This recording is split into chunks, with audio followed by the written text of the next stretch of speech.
আমরা মানুষ কেন? কেউ কোনোদিন ভেবে দেখেছো? তোমার কি মনে হয় আমরা মানুষ কেন? কমেন্ট করে বলো। আমি তো সোজাসুজি বলবো, আমরা মানুষ কারণ হচ্ছে আমাদের বাবা মা মানুষ ছিল। আমাদের বাবা মা মানুষ কেন ছিল? ওদের বাবা মা মানুষ ছিল, তারপরে তাদেরও বাবা মা মানুষ ছিল, তার জন্য ওরা মানুষ। এইভাবে আমরা চলতেই থাকবো, চলতেই থাকবো, আর চলতেই থাকবো। সোজা হিসেব, আমার বাবা মা মানুষ ছিল, মানে ওদের মধ্যে মানুষের বৈশিষ্ট্য ছিল, তার জন্য আমার মধ্যেও মানুষের বৈশিষ্ট্য এসেছে। দুটো পা, দুটো হাত, দুটো লেজ, লেজ নয়, একটাই লেজ ছিল কিন্তু এখনও ডিসঅ্যাপিয়ার হয়ে গেছে।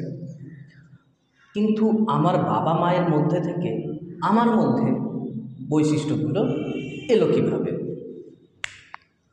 আরেকটা, বাবা মায়ের দৈহিক বৈশিষ্ট্যগুলি আমাদের শরীরে কিভাবে এলো? এবার একটা ব্যাপার আছে, বাবার নামে যে সম্পত্তিগুলো থাকে ওগুলো আমাদের কাছে আসে দলিলের মাধ্যমে, কিন্তু বৈশিষ্ট্যগুলো কিভাবে আসবে?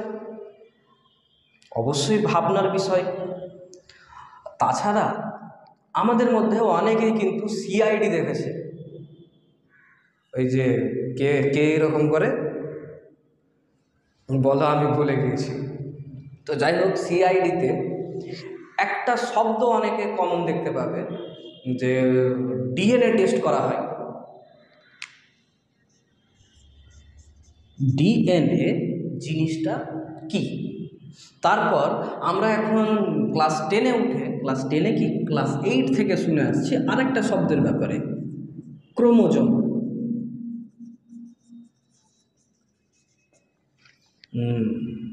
আরেকটা শব্দের ব্যাপারে এখন আমরা শুনেছি, জিন।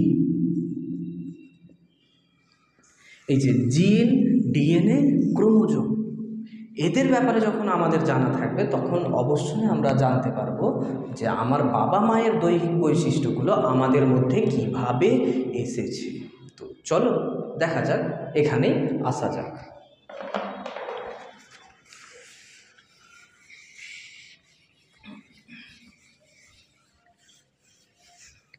তার আগে বলে নেওয়া যাক, এখন আমরা শিখব জীবনের প্রবাহমানতা অধ্যায়, মানে জীবন, ক্লাস 10 জীবন বিজ্ঞানের 2 নম্বর অধ্যায়ে সব প্রথমে ফার্স্ট টার্মে আমাদের কি কি আছে? প্রথম অধ্যায় আছে আর দ্বিতীয় অধ্যায় আছে, কোষ বিভাজন, কোষচক্র। এখন আমরা যে পোর্শনে আছি সেটা হচ্ছে কোষ বিভাজন।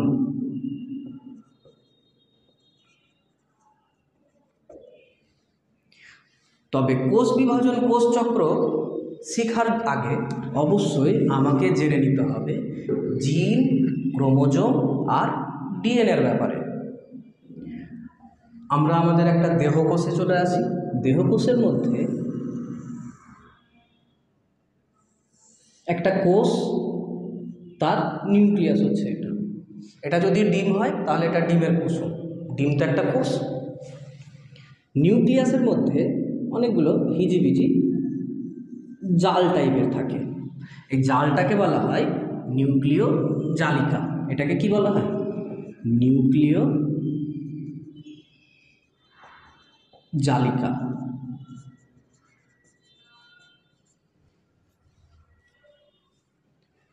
নিউক্লিয় জালিকা কিভাবে তৈরি হয়? নিউক্লিয় জালিকা তৈরি হয় ডিএনএ দিয়ে, অনেকগুলো ডিএনএ আর আরএনএ। তো ডিএনএ দেখতে কেমন হয়? ডিএনএ দেখতে হয়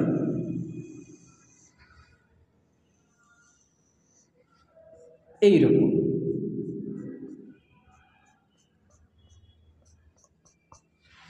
ডিএনএ দেখতে হয় এই টাইপের।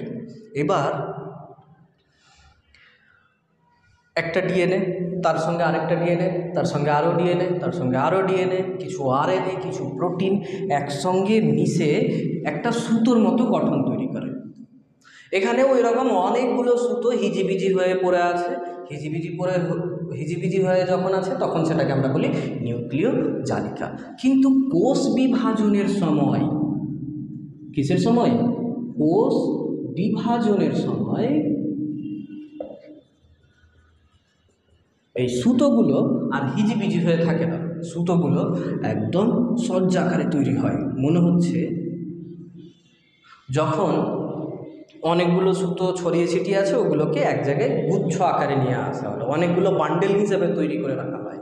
ওই বান্ডেলগুলোকে এক একটাকে বলা হয় ক্রোমোজোম। ওই বান্ডেলগুলোর এক একটা হবে ক্রোমোজোম। তো অ্যাকচুয়ালি ক্রোমোজোম, ডিএনএ, জিন এরা কি করে? তাহলে চলো আসা যাক। মনে করো ক্রোমোজোম হচ্ছে একটা বিল্ডিং। ক্রোমোজোম কি? একটা বিল্ডিং। আমি বিল্ডিংয়ে প্রবেশ করলাম। ক্রোমোজোমগুলো কি তৈরি হয়? অনেকগুলো সুতো দিয়ে তৈরি হয়। সুতোগুলো কি দিয়ে তৈরি হয়? অনেকগুলো ডিএনএ দিয়ে। ডিএনএ হলো এক একটা ঘর। ডিএনএ কি? ডিএনএ হলো এক একটা ঘর। ক্রোমোজোম বড় একটা বিল্ডিং,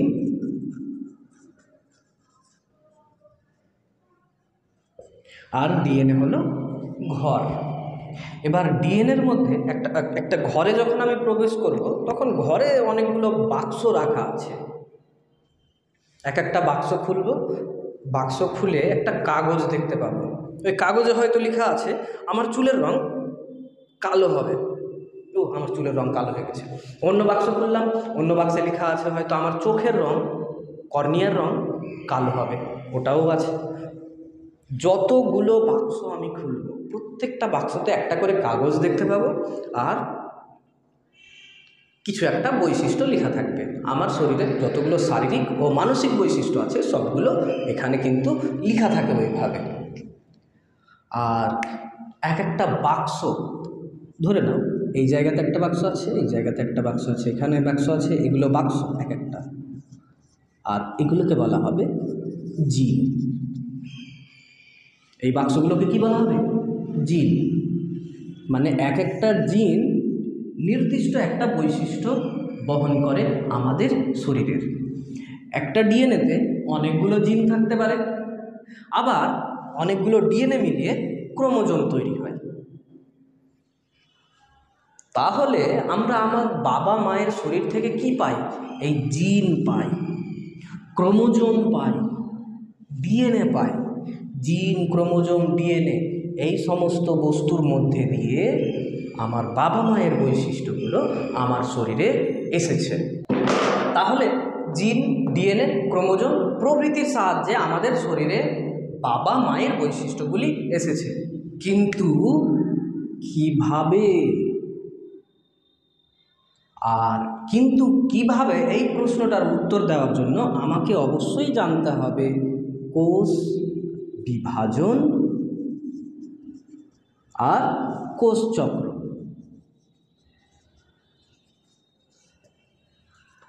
এখানে কিন্তু বিভিন্ন মজাদার তথ্য লুকিয়ে আছে।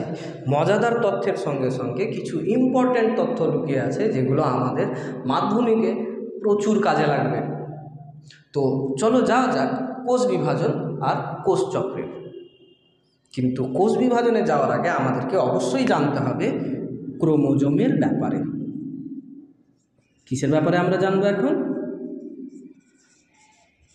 ক্রোমোজোমকে আরও একটু ভালোভাবে আমাদেরকে চিনতে হবে, জানতে হবে। তাহলে এই দুটো জিনিস জানার আগে আমরা কাকে জানবো? ক্রোমোজোমকে জানবো। এখন প্রথমে একটা দাগ এঁকে নেওয়া যাক।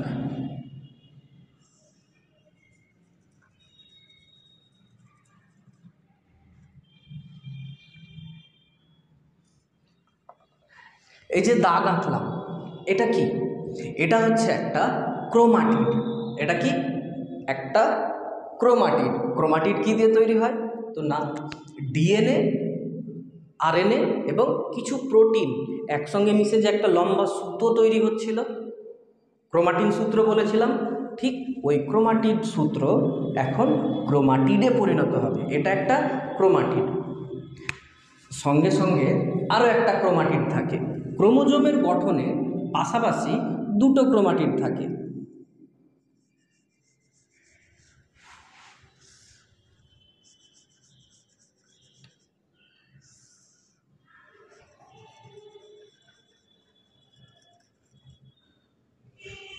তাহলে ক্রোমোজোমের গঠনে কটা ক্রোমাটিড থাকছে? দুটো ক্রোমাটিড থাকছে। এবার এক একটা ক্রোমাটিডের গঠন ভালোভাবে দেখো, কিছু জায়গায় একদম সোজা টেনে দেওয়া হয়েছে আর কিছু জায়গায় স্প্রিংয়ের মতো পেঁচানো হয়েছে। এই দুটো অংশের আলাদা আলাদা নাম আছে।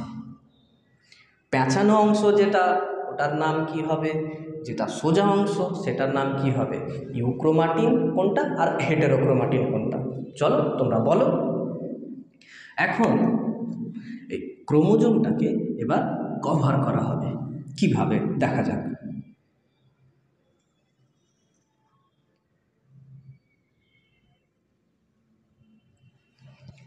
যখনই ক্রোমাটিডের প্লেন অংশ থাকছে তখন একটু নিচু থাকছে, আর স্প্রিংয়ের মতো অংশ তখন একটু উঁচু হয়ে গেল, আবার নিচু, আবার উঁচু।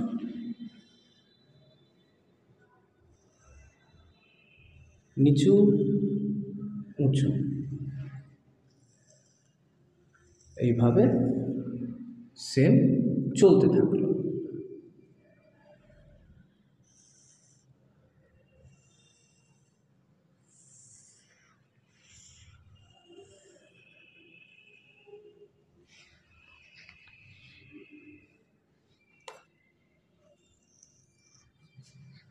যাই হোক, সুন্দর করে আঁকা হয়নি অবশ্য।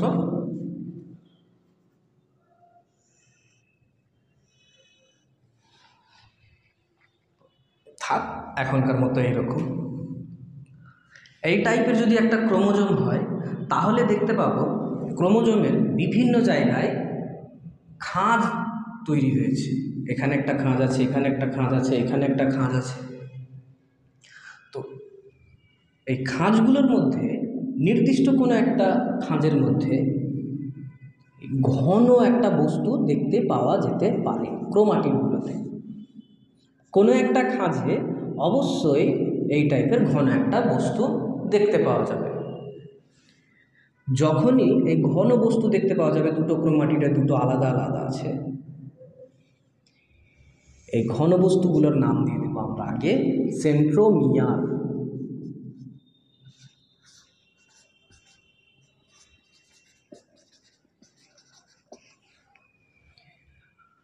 আর অনেকগুলো খাঁজের মধ্যে যে খাঁজে সেন্ট্রোমিয়ার দেখতে পাবো এই খাঁজটাকে বলা হবে মুখ্য খাঁজ। মুখ্য খাঁজ বা প্রাথমিক খাঁজ।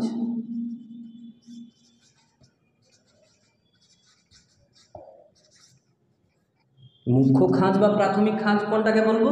ক্রোমোজোমে অবস্থিত যে খাঁজে সেন্ট্রোমিয়ার থাকে। আর মুখ্য খাঁজে একটা ধাতব চাকতির মতো এরকম একটা অংশ কিন্তু দেখা যায়। এই ধাতব চাকতির মতো অংশটাকে বলা হয় কাইনেটোকর।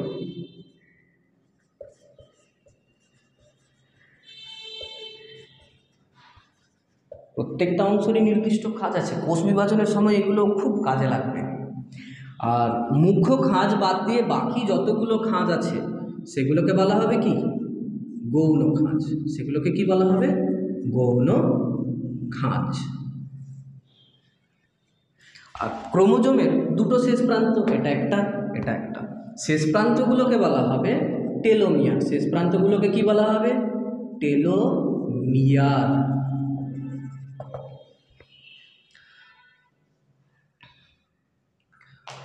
আর যখনই, যদি সব ক্রোমোজোম এইরকম থাকে না, কিন্তু যদি কোনো ক্রোমোজোমের টেলোমিয়ারের আগে কোনো গৌণ খাঁজ থাকে, টেলোমিয়ারের আগে যদি গৌণ খাঁজ থাকে তাহলে এই শেষ অংশটা, টেলোমিয়ার অংশটা ফোলা বাল্বের মতো দেখতে মনে হয়, এখানে যেমন আছে। তখন এই টেলোমিয়ারকে বলা হবে স্যাটেলাইট বডি। তখন এই টেলোমিয়ারকে কি বলা হবে? Satellite body. আর তাছাড়া যে কোনো গৌণ খাঁজের বিশেষ কিছু বৈশিষ্ট্য আছে। গৌণ খাঁজগুলোতে যে প্রোটিন, যে আরএনএ বা ডিএনএগুলো থাকে তারা কি করে? নিউক্লিওলাস তৈরি করে। তারা কি করে? নিউক্লিওলাস তৈরি করে। তার জন্য এই অংশটাকে বলা হয় NOR বা নিউক্লিওলার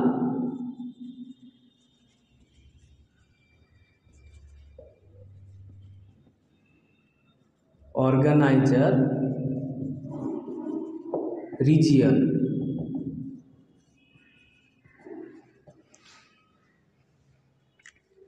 এই অংশের ডিএনএ আরএনএগুলো কী করে?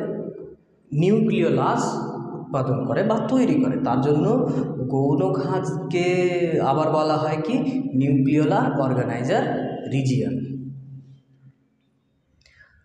বেশ করে ধরতে গেলে এই কটা অংশ আমাদেরকে অবশ্যই মনে রাখতে হবে। আরও কিছু অংশ আছে, আরও কিছু জিনিস আছে যেগুলোর কাজ আমাদের মনে রাখার ব্যাপার আছে, কিন্তু ওগুলো সমস্ত পরে করা যাবে। যখন আমরা প্রশ্ন উত্তর পর্বে আসব তখন আমরা ওগুলো নিয়ে আলোচনা করব। এখনকার মতো ক্রোমোজোম এতটুকুই আমরা জেনে রাখব। অবশ্যই তোমরা ক্রোমোজোমের আদর্শ এই ক্রোমোজোমের ছবি তোমরা আঁকবে, আর এই কটা নাম মাস্ট মনে রাখার চেষ্টা করবে। আরও কিছু নাম আছে তোমাদের বইয়ে, ওগুলো দেখবে, কিন্তু এই কটা নাম যাতে অবশ্যই মনে থাকে। আর ছবিটা এর থেকে একটু সুন্দর করে আঁকার চেষ্টা করবে। আর আমি এই ছবিতে 5-এর মধ্যে কত পেতে পারি তোমরা বলো। তাহলে আমাদেরকে জানতে হবে ক্রোমোজোম অ্যাকচুয়ালি কী দিয়ে তৈরি হয়। তাহলে ক্রোমোজোমের রাসায়নিক গঠনে কি কি থাকে? প্রোটিন থাকে, কিছু ধাতবায়ন থাকে, আর নিউক্লিক অ্যাসিড থাকে। ধাতবায়ন এখন আমরা দেখব না। প্রোটিন কি কি থাকে? প্রোটিন থাকে হিস্টোন প্রোটিন। হিস্টোন প্রোটিন মানে হচ্ছে ক্ষারীয় প্রকৃতির প্রোটিন।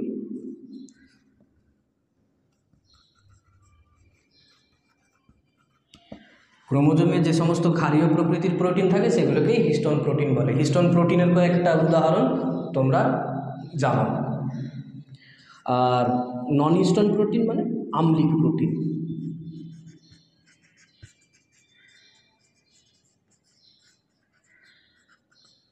ক্রোমোজোমে যে সমস্ত আম্লিক প্রোটিন থাকে সেগুলোকে নন হিস্টোন প্রোটিন বলে।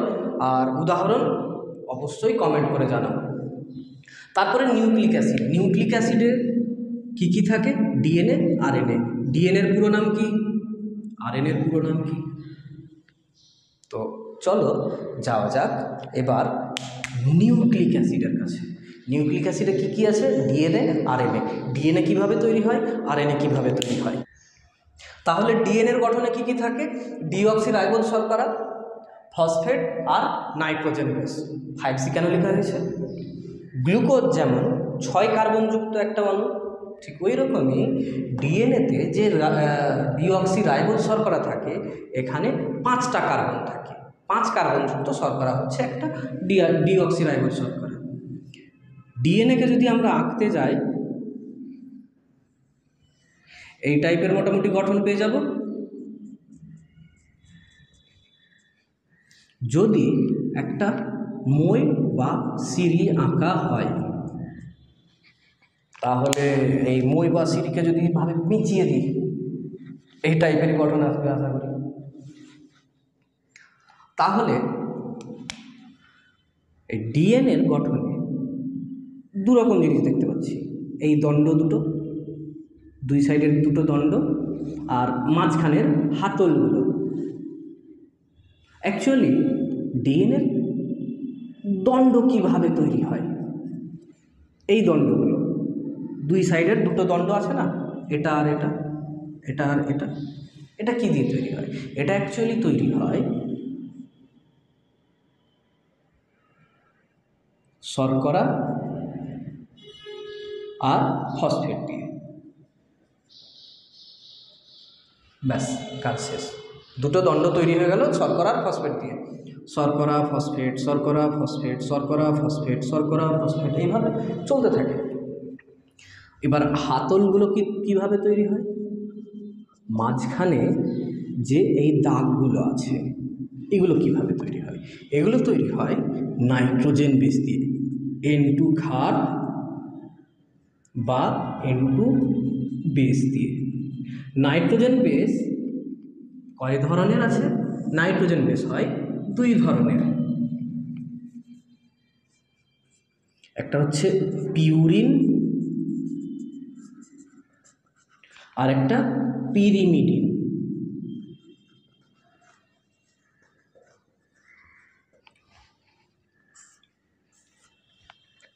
পিউরিন বেসে কি কি থাকে? পিউরিন বেস হিসেবে এখানে থাকে অ্যাডেনিন আর গুয়ানিন।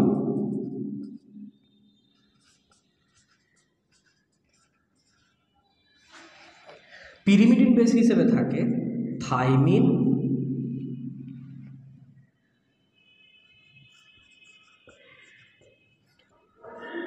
আর সাইটোসিন।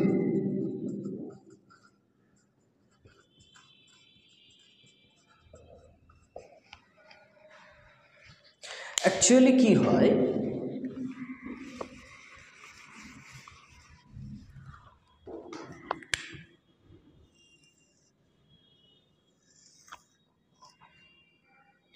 এটা দণ্ডটা, আর এই দণ্ডের এখানে হয়তো একটা বেস আছে অ্যাডেনিন, আর এটা পিউরিন বেস।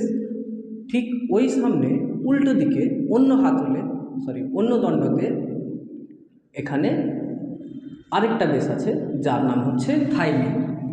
আর অ্যাডেনিন আর থাইমিন পরস্পরের সঙ্গে যুক্ত থাকে দুটো বন্ড দিয়ে। উল্টো দিকে এইরকম ঘটনাও ঘটতে পারে, সাইটোসিন গুয়ানিন, এইভাবে চলতে থাকে। তাহলে অ্যাডেনিন আর থাইমিন কটা বন্ড দিয়ে যুক্ত থাকে বললাম? দুটো বন্ড দিয়ে। গুয়ানিন আর সাইটোসিন পরস্পরের সঙ্গে কটা বন্ড দিয়ে যুক্ত থাকে বললাম? তিনটে বন্ড দিয়ে যুক্ত থাকে। এই বন্ডগুলো কি দিয়ে তৈরি হয়? এগুলো হচ্ছে অ্যাকচুয়ালি H2 বন্ড বা H2 বন্ধনী, হাইড্রোজেন বন্ধনী দিয়ে পিউরিন আর পিরিমিডিন বেসগুলো পরস্পরের সঙ্গে যুক্ত থাকে। আর এই একটা ক্রম চলতে থাকে পরপর। আর এই ক্রমগুলোর জন্যই আমাদের জিনের একটা প্যাটার্ন তৈরি হয়, একটা কোড তৈরি হয়। ওই কোড অনুযায়ী আমাদের শরীরের সমস্ত বৈশিষ্ট্য নির্ধারিত হয়। এটা হলো মোটামুটি ডিএনএ এর গঠন। এবার বলো ডিএনএ এর পুরো নাম কি? ডিঅক্সিরাইবোজ শর্করা তো এর মধ্যে থাকছে, তাহলে ডিঅক্সি, এটা একটা নিউক্লিক অ্যাসিড। ডিএনএ কি? একটা নিউক্লিক অ্যাসিড। এবার এই নিউক্লিক অ্যাসিডে কোন শর্করা থাকছে? ডিঅক্সিরাইবোজ শর্করা থাকে, তার জন্য ডিঅক্সিরাইবো নিউক্লিক অ্যাসিড।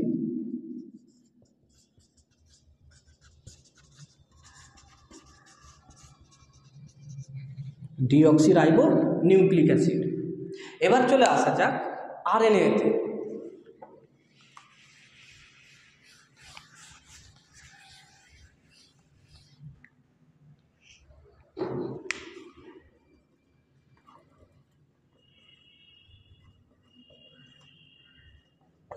আরএনএ যখন আঁকতে যাব, এগুলো কিছু মিটাইনি, দেখো কিভাবে হয়। আরএনএ অ্যাকচুয়ালি থাকে অনেকটাই সুতোর, এই টাইপের সুতোর মতো। এখানে আলাদা আলাদাভাবে বেসগুলো বেড়ে থাকে। এটা হচ্ছে একটাই সুতো থাকে। ডিএনএ ছিল দ্বিতন্ত্রী, আরএনএ হবে একতন্ত্রী। ডিএনএতে অ্যাকচুয়ালি কি থাকে? ডিএনএতে থাকে রাইবোজ শর্করা, ফসফেট, নাইট্রোজেন বেস, ব্যাস হয়ে গেল কাজ। আরএনএকে একটু আগে লিখি।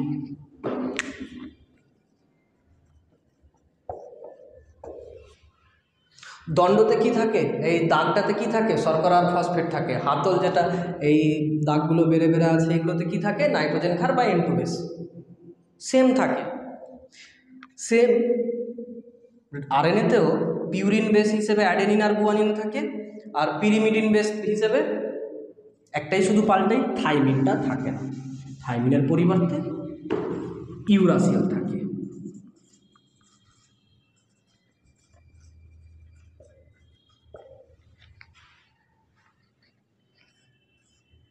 থাইমিনের পরিবর্তে কি থাকে? ইউরাসিল থাকে। ব্যাস, আরএনএর গঠনও আমরা জেনে ফেললাম। আরএনএতে অ্যাকচুয়ালি কী কী থাকে। অবশ্যই এগুলো মনে রাখতে হবে, এখান থেকে কিছু ছোট প্রশ্ন আসার ব্যাপার থাকে। আর আরএনএ ডিএনএর গঠনগত পার্থক্য আমরা কিন্তু এখান থেকে নিজে থেকে বানিয়ে লিখতে পারবো। আজকের জন্য প্রশ্ন তোমরা সলভ করবে।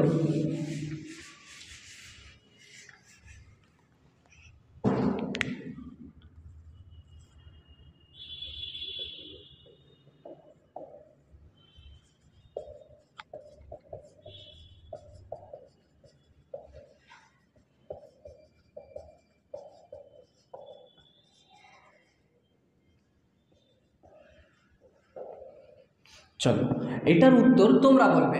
আরএনএতে থাইমিনের পরিবর্তে কি থাকে?